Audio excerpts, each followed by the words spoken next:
नमस्कार, मैं हूं प्रदीप कुमार। आप देख रहे हैं पॉलिटिकल आइडिया। पॉलिटिकल आइडिया के आज के इस अंक में मित्रों हम बात करने जा रहे हैं कुछ उन विधानसभा क्षेत्रों के बारे में जिन क्षेत्रों से होकर राहुल गांधी की वोटर अधिकार यात्रा गुजरने वाली है। विगत 17 तारीख से ही, जिस दिन से सासाराम से राहुल गांधी की ये वोटर अधिकार यात्रा गुजरी, जिन जिन विधानसभा क्षेत्रों से होकर गुजर रही है, आपको पता है कि इस वोटर अधिकार यात्रा को कुल 50 विधानसभा सीट से होकर गुजरना है। ठीक है, और इसमें 23 जिलों को कवर किया गया है। 16 दिन 12 रात बिहार में राहुल गांधी और राहुल गांधी की टीम रहने वाली है। और ये यात्रा जो कवर कर रही है उसका मकसद वोटर के बीच, बिहार की जनता के बीच अपनी पार्टी के जनाधार को बढ़ाना है। क्योंकि कोई भी राजनीतिक दल जब राजनीति करती है, कोई कार्यक्रम करती है, तो उसका अल्टीमेट जो मकसद होता है वो चुनावी प्रदर्शन सुधार पाना। तो आज इसी क्रम में हम चर्चा करेंगे उन 3 विधानसभा क्षेत्रों की जिन विधानसभा क्षेत्र से होकर राहुल गांधी और तेजस्वी यादव की पूरे महागठबंधन की, भले ही नेतृत्व राहुल गांधी के हाथ में है, कांग्रेस पार्टी के हाथ में है, लेकिन इसमें सहयोग पूरे महागठबंधन का है। तो आज जिन विधानसभा क्षेत्रों से होकर राहुल गांधी की ये यात्रा गुजरने वाली है वो 3 विधानसभा क्षेत्र हैं। सबसे पहले दरभंगा शहर। दूसरा विधानसभा क्षेत्र है गायघाट विधानसभा क्षेत्र। गायघाट विधानसभा सीट मुजफ्फरपुर संसदीय क्षेत्र का अंग है। मुजफ्फरपुर जिले में आता है, कुछ हिस्सा इसका दरभंगा जिले में भी आता है। और तीसरा विधानसभा सीट है मुजफ्फरपुर का। ठीक है, तो आज हम इन 3 विधानसभा क्षेत्रों की चर्चा करेंगे मित्रों। तो सबसे पहले हम बात करेंगे दरभंगा विधानसभा क्षेत्र का। दरभंगा विधानसभा सीट से लगातार 1990 के बाद से कांग्रेस पार्टी कभी भी इस विधानसभा क्षेत्र से चुनाव नहीं जीत सकी है।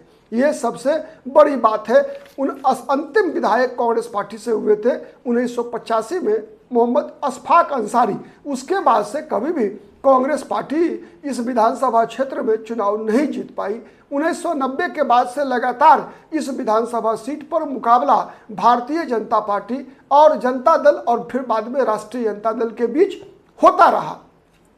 ठीक है, विगत चुनाव की अगर हम बात करें तो लगातार 2005 से लेकर अब तक एक ही व्यक्ति इस विधानसभा क्षेत्र से चुनाव जीतते आ रहे हैं। चाहे मार्जिन जो भी रहा हो, कम घटता बढ़ता रहा है मार्जिन, लेकिन जीत एक ही व्यक्ति की हुई है। वर्तमान में बिहार सरकार में राजस्व मंत्री, ठीक है, वो जो भूमि एवं सुधार मंत्री हैं संजय सरावगी, लगातार 2005 से 2005 का फरवरी, 2005 का नवंबर, 2010 विधानसभा चुनाव, 2015 विधानसभा चुनाव, 2020 विधानसभा चुनाव, लगातार ये चुनाव जीतते आ रहे हैं। ठीक है, ये इस विधानसभा क्षेत्र की सबसे बड़ी बात है। इस विधानसभा सीट पर अगर हम संख्या की बात करें, आबादी की बात करें, मतदाताओं की संख्या की बात करें, तो सबसे पहले नंबर पर मुस्लिम समाज के लोग आते हैं, मुसलमान आते हैं, फिर ब्राह्मण और वैश्य।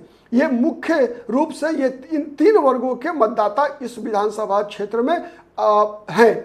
ठीक है, ये विधानसभा सीट पहली बार 1952 में इस विधानसभा क्षेत्र से कांग्रेस पार्टी के शेख सईदुल हक चुनाव जीते थे। जहां तक बात 2020 विधानसभा चुनाव की है तो 2020 विधानसभा चुनाव में भारतीय जनता पार्टी के उम्मीदवार संजय सरावगी ने भारतीय जनता पार्टी के ही बागी, मतलब भारतीय जनता पार्टी के ही मूल कार्यकर्ता रहे हैं, लेकिन वो राष्ट्रीय जनता दल से चुनाव लड़ रहे थे। अमरनाथ गामी को 10,639 वोट से हराने में कामयाब हुए थे संजय सरावगी को 84,144 वोट मिला था, जबकि आरजेडी की टिकट पर अमरनाथ गामी को 73,505 वोट मिला था। और 2015 में जीतने वाला वही संजय सरावगी, जिनको 77,776 वोट मिला था, और इन्होंने हारने वाले ओम प्रकाश खेड़िया, पार्टी वही थी, व्यक्ति बदल गए थे। ओम प्रकाश खेड़िया जो पूर्व में दरभंगा के मेयर भी रहे, उनको हराने में कामयाबी मिली थी। इनको 7,460 वोट से हराया था।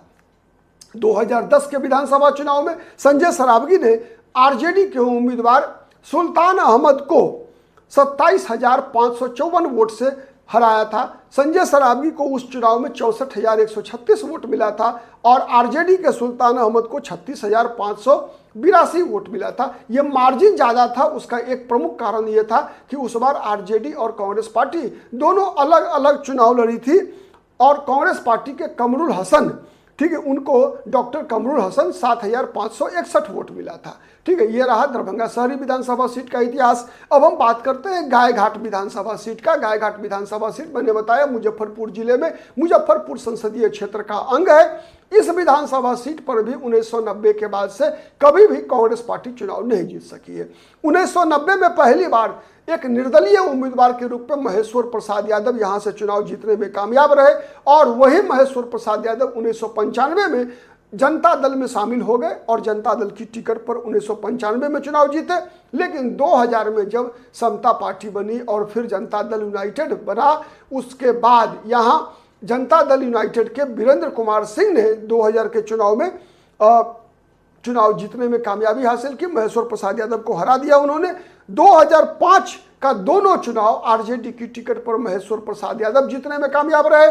2010 में भारतीय जनता पार्टी की टिकट पर बीना सिंह, जो वर्तमान में वैशाली संसदीय क्षेत्र से लोकसभा की सदस्य हैं, वो उन्होंने चुनाव जीता 2010 में।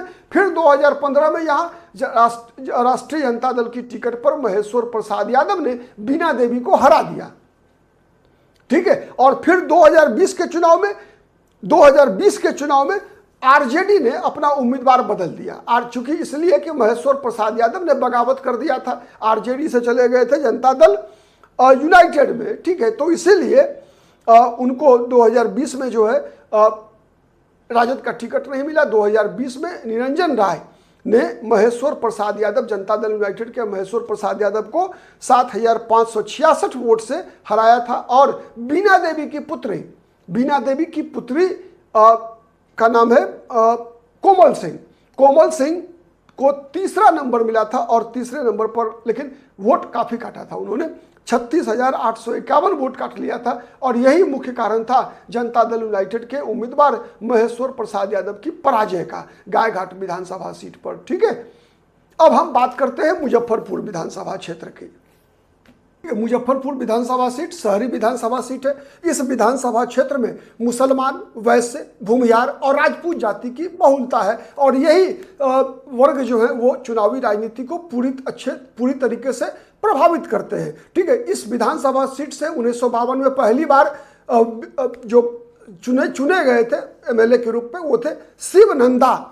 अगर हम बात विगत विधानसभा चुनाव की करें तो 2020 में लगभग 30 वर्षों के बाद, ठीक है, कांग्रेस पार्टी से के उम्मीदवार विजेंद्र चौधरी ने जीत हासिल की और कांग्रेस पार्टी के टिकट पर विजेंद्र चौधरी ने भारतीय जनता पार्टी के पूर्व एमएलए और बिहार सरकार में पूर्व मंत्री सुरेश शर्मा को इस बार 6,326 वोट से हराने में कामयाबी हासिल की।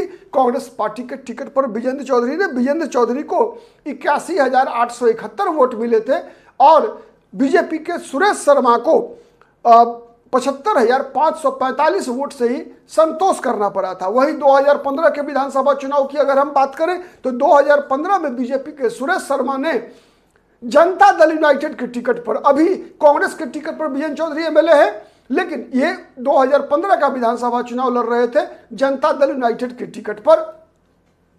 जनता दल यूनाइटेड के टिकट पर विजेंद्र चौधरी जब लड़े तो 29,739 वोट से ये हार गए चुनाव।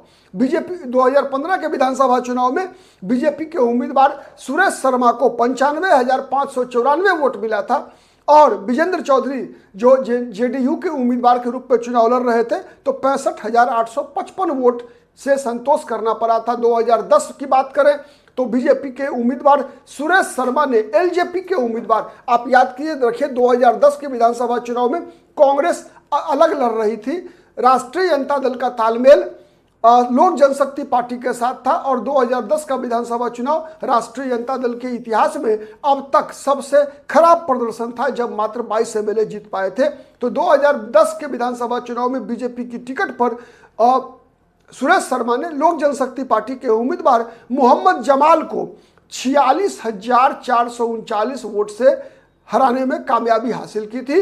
वर्तमान में जो विधायक हैं विजेंद्र चौधरी, वो अब तक 5 चुनाव जीत चुके हैं, ठीक है, लेकिन हर उनका दल निश्चित नहीं है, चुनाव लड़ना निश्चित होता है। तो ये रही तीनों विधानसभा सीट की जो प्रारंभिक जानकारी है, चुनावी विश्लेषण, चुनावी इतिहास कह लीजिए। बेसिकली अगर हम इन तीनों विधानसभा क्षेत्र में देखें तो एक बात कॉमन है। एक बात कॉमन क्या है कि 90 के बाद लगातार कांग्रेस पार्टी इन तीनों में से एक भी सीट को, केवल एक मुजफ्फरपुर शहरी विधानसभा सीट जीत पाई, इसके अलावे न गायघाट जीत पाई कभी, न दरभंगा जीत पाई है। अब देखना है कि राहुल गांधी की इस वोटर अधिकार यात्रा का प्रभाव कितना पड़ता है, कितना फायदा कांग्रेस पार्टी को मिलता है और कितना फायदा महागठबंधन को, इंडिया अलायंस कह लीजिए, को राहुल गांधी की ये वोटर अधिकार यात्रा दिला पाती है। ये तो आने वाले दिनों में जब 2 महीने के बाद और 23 नवंबर से पहले नई सरकार गठित होगी, चुनाव का परिणाम आएगा, तभी मालूम पड़ेगा कि इस वोटर अधिकार यात्रा का प्रभाव, राहुल गांधी की इस यात्रा का प्रभाव इस क्षेत्र पर कितना पड़ा। आज के लिए इतना ही, फिर हम कल मिलेंगे, आपके समक्ष होंगे। जिन विधानसभा क्षेत्रों से राहुल गांधी की यात्रा कल गुजरेगी उसका विश्लेषण लेकर हम आपके समक्ष पुनः हाजिर होंगे। आज के लिए इतना ही, बहुत बहुत नमस्कार।